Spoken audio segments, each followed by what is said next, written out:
Hola, buenas tardes chicos. Gracias por las preguntas muy inteligentes. Voy a tratar de responder algunas. Hay una primera que se refiere a Spencer. Sobre Spencer yo quisiera hacer una clase especial con ustedes, porque creo que su pensamiento es muy importante por las razones que después explicaré, pero tampoco quisiera dejar sin respuesta la pregunta que me hacen acerca de cómo Spencer afrontaría esa enfermedad de los organismos estatales a la que llamamos corrupción. Después voy a explicar que Spencer da una sola solución, que es la libertad. No nos olvidemos que Spencer vive un periodo en el cual ya en Inglaterra se está viviendo el liberalismo en muchas expresiones. Y una de esas expresiones, que en realidad es la más auténtica, yo diría la menos contaminada por el capitalismo, es la que expresa el liberalismo en la libertad de las personas. Entonces Spencer lo que cree es que hay que hacer un nuevo contrato social, pero ese contrato ya no puede ser como al que se refiere Rousseau, el contrato entre los seres humanos que da lugar al Estado. No, no, no, no, porque el Estado ya existe. Lo que hay que hacer, cree Spencer, es contratar con el Estado, pero sobre la base de la libertad. Eso significa que tiene que haber libertad. Y la única justificación del Estado es precisamente la libertad. Y eso tiene que ver con la corrupción, porque aunque él no lo dice y trata ese tema en ningún momento, la corrupción es evidentemente una enfermedad del Estado maduro, del Estado en decadencia, podríamos decir. Si la ciencia es o debe ser neutral de todo tipo de valoración, es la otra pregunta que me hacen. Bueno, sobre eso hay una gran discusión. Yo diría personalmente que la ciencia no es inocente. Nunca ha sido inocente, como nada en el mundo. La filosofía tampoco. Y esto, cuando ustedes estudien a los filósofos de la Escuela de Frankfurt, lo van a ver expresado de una manera muy explícita, porque, bueno, se ha dado la evolución que todos sabemos que se da. Es decir, progresa la industria, pero la industria, al revés de lo que preveían los primeros adalides de la industria, entre ellos el propio Comte, no evoluciona en el sentido de la felicidad, sino evoluciona en el sentido del negocio. Y si hay algún negocio que rinda utilidades es la guerra. Y pues entonces después vamos a encontrarnos ya con la Primera Guerra Mundial de 1914 y 1918 a 1918, con una renovación y un cambio de actitud, una renovación de la reflexión y un cambio de actitud de la filosofía y de la sociología respecto de la ciencia y de la industria. Y entonces eso va a significar una reconsideración de todo lo pensado, pero llegaremos a eso. Este todavía no es el momento. Ahora estamos en el momento, cuando hablamos de Comte y cuando hablamos de Spencer, en que todavía existe la esperanza de que esa industria pueda ahorrar el trabajo humano y pueda formar parte de una fórmula que permita la felicidad de los seres humanos. Los problemas y las desilusiones vendrían después. ¿Cuál es la posición de Comte respecto de las revoluciones y las ideas ilustradas? Comte estaba en contra de las revoluciones. Él venía, dijimos, de toda una ola filosófica de la cual formó parte también Hegel después, pero después veremos eso, ¿no? Que cuestiona la Revolución Francesa, que cree que las revoluciones solamente crean caos y desorden, y que por tanto reivindica el orden y reivindica la paz, porque cree que la violencia saca a la luz las peores características de las personas. Entonces es claro, Comte no es un revolucionario, no quiere serlo. Comte es un reformista y por eso es que plantea el progreso, porque el progreso implica una reforma constante, una reforma gradual. Y en cuanto a la Ilustración, por supuesto, Comte está en contra de las ideas de la Ilustración porque cree que ellas, bueno, no es que esté exactamente en contra, lo que cree es que esas ideas están ya superadas porque pertenecen a un estadio anterior del mundo que él ya no vive y él cree vivir y plantea que se está viviendo ya no en el estado metafísico al que según él pertenece a la Ilustración, sino en el estado positivo, en el estado en que la ciencia debe ser aplicada al progreso. Otra pregunta tiene que ver con la relación entre el pensamiento positivo o positivista y las clases sociales. En realidad, Comte no habla para nada de clases sociales. Él lo que cree, y eso después, porque también su pensamiento evoluciona durante su vida, él lo que cree es que la sociedad debe ser gobernada por los sabios, porque esos son los que tienen el conocimiento. Y si el progreso depende del conocimiento y es la aplicación del conocimiento en los términos en que Comte pensaba, no estamos hablando de los filósofos, cuando estamos hablando de los sabios, él piensa en un término muy práctico, quizá los científicos, ¿no? Es una especie de filosofía científica. Pero curiosamente, cuando él se da cuenta de que eso también tiene problemas, en la medida, en la relación entre estos científicos y el resto del pueblo, porque por supuesto que en su época el pueblo no creía en la ciencia, el pueblo tenía otra lógica, que es la que todos sabemos y conocemos. Lo que él piensa finalmente es que hay que inventar alguna forma de hipnotizar al pueblo, si ustedes quieren esta figura que en realidad yo estoy aplicando, pero él no la aplica en ningún momento.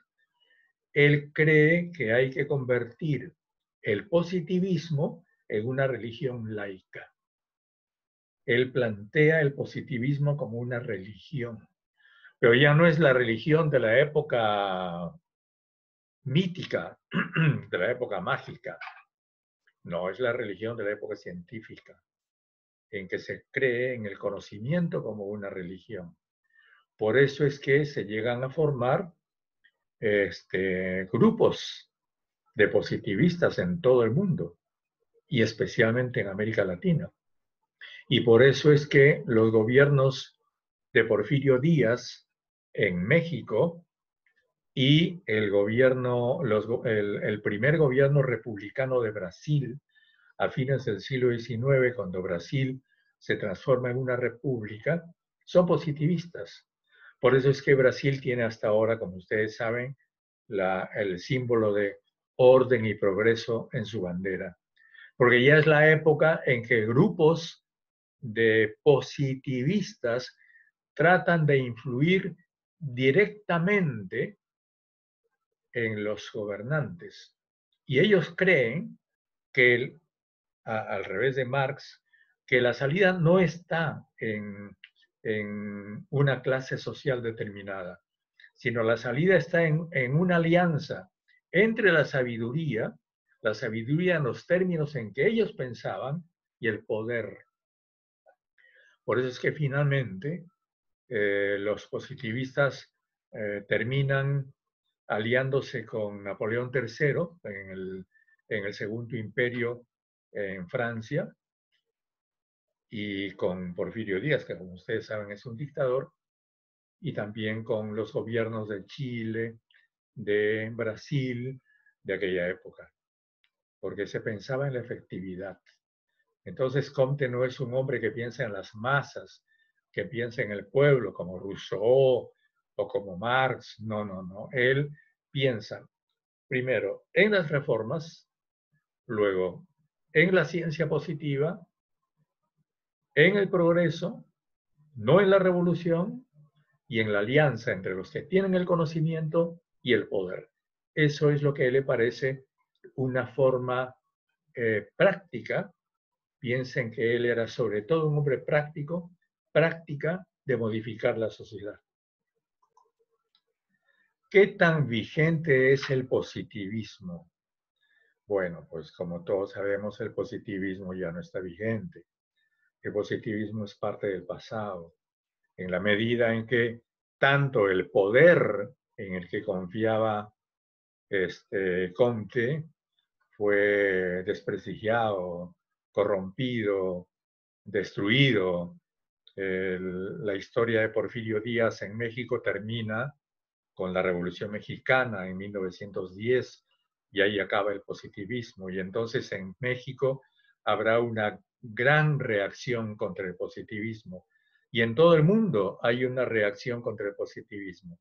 Pero ojo, cuidado, nosotros como estudiantes, yo me incluyo porque yo no soy solamente profesor, me considero sobre todo un estudiante. Como estudiantes no debemos nunca desechar ninguna idea. Nada está totalmente superado en el mundo. Todo vale.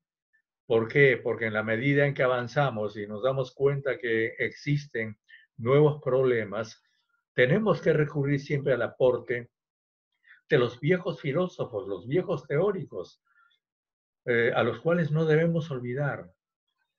Comte escribió muchísimo, Spencer también, y vale la pena revisarlos, vale la pena releerlos. Vamos a encontrar muchas ideas que todavía sirven, pero por supuesto el positivismo en general, como una idea integral, como Comte pensaba, efectivamente en ese sentido ya no tiene validez. Hay otra pregunta que se refiere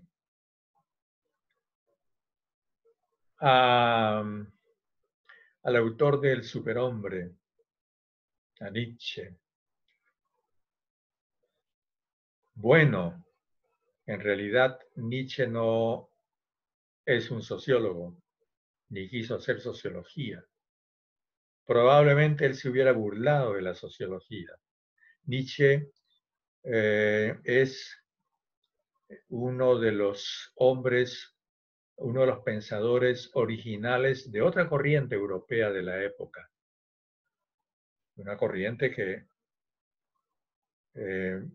al revés de Comte, no resalta el conocimiento, sino el sentimiento. Quiere liberar el sentimiento. Nietzsche quiere retornar a la época anterior a Sócrates. Nietzsche cree que con el pensamiento socrático que culmina con el cristianismo, todo se malogró. ¿Por qué? Porque Sócrates empieza a reflexionar. Sócrates empieza a aplicar la razón. Y porque los cristianos, no Cristo, ojo, no Jesús, los cristianos, es decir, la iglesia a partir de Pablo, sujetan el inconsciente humano e impiden al ser humano lo más hermoso que tiene, que es el goce. Entonces, Nietzsche propicia que los sentimientos humanos, que la voluntad humana se libere. Por eso uno de sus libros clásicos se llama El Anticristo,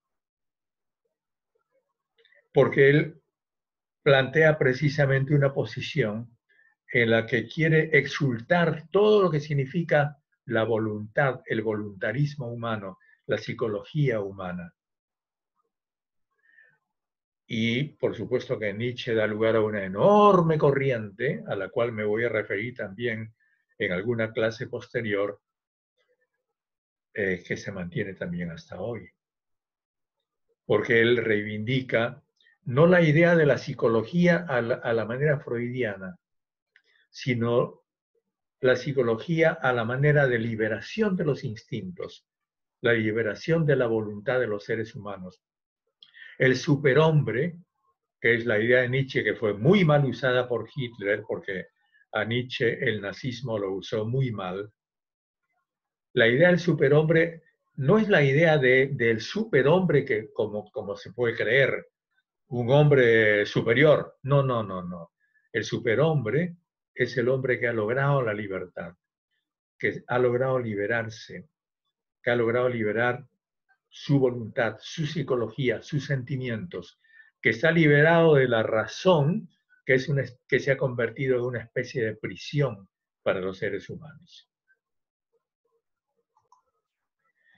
Determinada en qué estadio nos encontramos.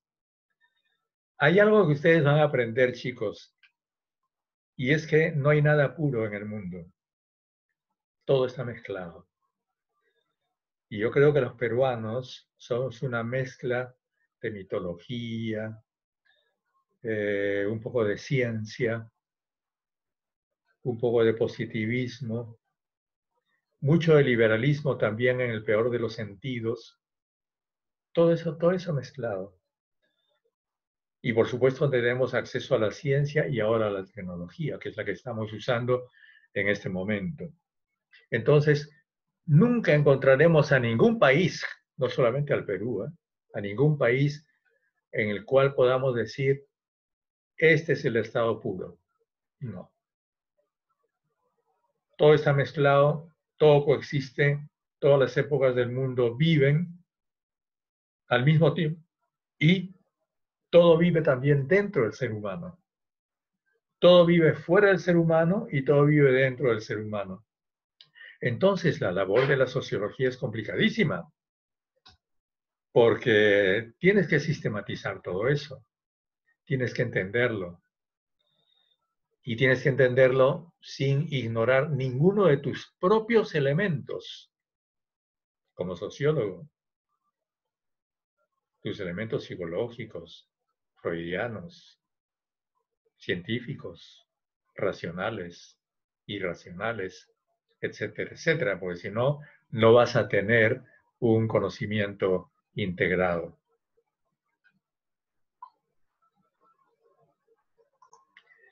Hay otra pregunta muy interesante también, como las que casi todas o todas las que ustedes han formulado, que se refiere a las relaciones entre Europa y América Latina. ¿En qué medida el colonialismo existe también a través de las ideas? Claro que existe, claro que existe. Y ustedes saben que las últimas corrientes de la sociología internacional, no solamente latinoamericana, pero sobre todo la sociología y la filosofía vistas desde el Medio Oriente, también desde América Latina, y por supuesto en los mismos países capitalistas centrales como Estados Unidos e Inglaterra, esas corrientes están cuestionando el colonialismo mental. El colonialismo no solamente es una actitud, una política que ha significado la invasión, el saqueo de los países débiles, sino también la conversión de ese saqueo en una suerte de leyenda rosa en la cual llamamos al saqueo, por ejemplo, los peruanos le llamamos conquista. Entonces, a los saqueadores y asesinos y genocidas que tuvimos aquí en estas tierras en el siglo XVI, les llamamos conquistadores. Entonces, cuando estamos ya hablando de conquistadores, es que estamos cubriendo estos hechos sangrientos, terribles, de una suerte de envase, envoltura rosa. Y por tanto, ¿cuál es la labor que nos corresponde a nosotros como sujetos históricos de esta época? Desmitificar toda esa historia, plantearnos la historia de verdad, que no va a dejar santo a nadie, porque también hay una versión que santifica a los pueblos originarios de estas tierras, ¿no? Y condena a los que vinieron de afuera. No, perdón, aquí también hubo crímenes, hubo conquistas, hubo saqueos, hubo sacrificios humanos, hubo asesinatos, hubo luchas entre las familias reales, entre las panacas y todo lo demás. Porque tanto los seres que vivieron antes de Colón en estas tierras, como los seres que vinieron de Europa en el siglo XVI, todos eran seres humanos y compartían todo lo que significa ser humano. Es decir, ser humano es todo lo antihumano que te puedes imaginar también. Y eso es lo que tiene que hacernos comprender la historia. Entonces, una descolonización que alguien desde como Quijano, por ejemplo, ha trabajado mucho estas ideas a las que ha llamado colonialidad, ¿no es cierto?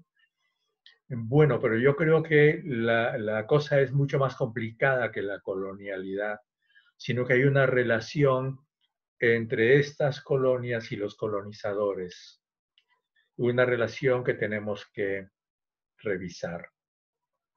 También ha habido otra pregunta sobre ciencia y discurso. Es muy interesante eso.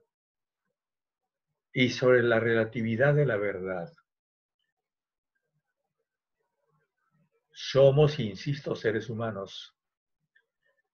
Y incluso una ciencia como la sociología tiene que escoger los hechos para explicarlos. Cuando tú empiezas a interpretar tu realidad, no partes necesariamente de la realidad misma. Estás partiendo de tu impresión sobre la realidad. Y cuando tú examinas esa realidad y la analizas, necesariamente tienes que descartar algunos hechos y privilegiar otros hechos. Y entonces construyes algo que Lyotard, François Lyotard, uno de los últimos filósofos y sociólogos más recientes, ha llamado relato, ¿no es cierto? Entonces todos nosotros armamos grandes relatos. Y la filosofía y la sociología han construido grandes relatos que pueden tener validez en muchas cosas, pero que no tienen por qué aprisionarnos, ni tienen por qué esclavizarnos. Podemos construir relatos y de hecho los latinoamericanos tenemos derecho a construir nuestro propio gran relato de la historia, pero también tenemos que ser críticos contra ese mismo relato que nosotros construimos, porque de otra manera nos fosilizaríamos. Solamente podemos evolucionar, podemos renovar nuestras propias ideas en la medida en que sepamos cuestionar las propias ideas que nosotros construimos.